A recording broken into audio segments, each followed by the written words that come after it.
리얼미터가 블랙아웃 마지막 여조를 발표했습니다. 해당 부분은 이미 지난 대선과 그 전에도 같은 방법으로 분석했던 부분이고, 또 유시민 작가 역시 이 방법으로 분석해 이재명 후보의 득표율이 55%에 가까울 것이란 분석을 하신 적이 있죠. 제발 역대 최고 득표율을 기록했으면 좋겠습니다. 관련해서 전날 가장 화제가 된 영상 보시고 이어가 보겠습니다. 그 벼랑에 외길을 걸어왔던 것 같아요. 항상 그랬어요 보니까. 네. 그러니까 조금만 삐끗하면 삐끗하면, 떨어지는 거죠. 원래 삶이 그러니까 죽거나 살거나 둘 중에 하나였던 것 같아요. 다행히 살아 있는 거죠. 그게 이제 한두 번은 그럴 수 있어요 누구나. 근데 제가 이제 그 첫 인터뷰할 때부터 지금까지 10년 넘게 쭉 되돌아보면 그때그때 고비 때마다 계속 인터뷰를 하거나 네, 만나왔거든요. 그렇죠. 네. 많이 도와주셨어요, 사실은. 이때 가는구나 싶을 때가 한두 번. 아 이제요 이걸로 끝이구나 하는 데가 한두 번이 아니었어요. 실제로 그렇죠. 이게 저는 여튼 뭐라 그럴까 거의 올로아나신 같은, 그러니까 절벽 끝에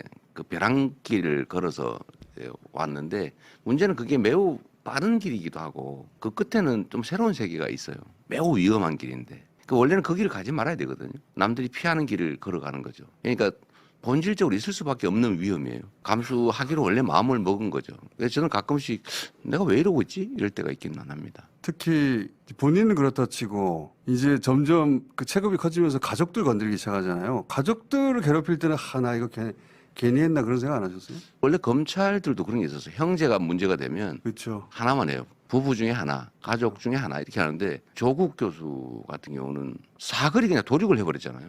우리도 혹시 자식들 뒤지면 있겠어 해가지고 다 뒤졌거든요. 그런데 어쨌든 이런 표현 그렇지만 어쨌든 찾아내서 그냥 그것도 재수사를 몇 번인지 모릅니다. 혹시 다른 거 없나 이래가지고. 그러니까 정말 먼지 털듯이 쥐어짜고 털었는데, 그 압수수색, 저는 아무런 기록을 갖고 있잖아요. 습관적으로 기록하고 다 버려버립니다. 언제든 압수수색 당할 네. 수 있다. 이거 근데 실제로 부인이 엄청나요. 당하는 거 특히 너무 부인이 압수수색 당하고 막 법원 끌려다니고 기자들 앞에서 모욕당하고 그 괴롭잖아요 진짜.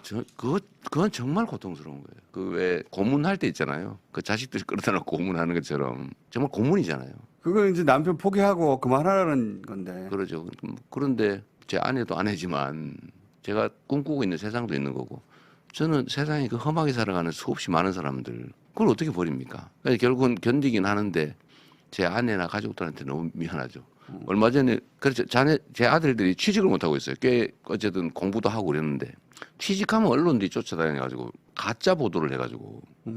네, 이제 이재명 후보 앞에 꽃길만 열리길 희망합니다. 오늘 대한민국의 제21대 대통령을 선출하는 선거가 치러집니다. 지난해 나라 안팎을 충격에 몰아넣은 12.3 내란 사태 이후 꼭 6개월 만입니다. 헌정 질서를 파괴한 윤석열의 파면으로 치러지는 이번 선거는 단순한 권력 교체의 의미를 넘어섭니다. 무도한 권력자가 무너뜨리란 민주주의를 국민의 손으로 바로 세워야 합니다. 이제 유권자의 시간입니다. 국가기관과 권력자들의 폭주에 가슴 졸였던 시간을 지나 이제 주권자인 국민이 직접 새로운 대한민국을 만들어낼 기회가 왔습니다. 한국 사회의 주요한 변곡점이 될 이번 선거는 진영 간 대결이 아닌 민주와 반민주, 상식과 비상식이 주요한 기준이 되어야 합니다. 내란 세력의 파괴와 분열적 행태를 멈춰 세우고 민주주의를 복원하는 과제가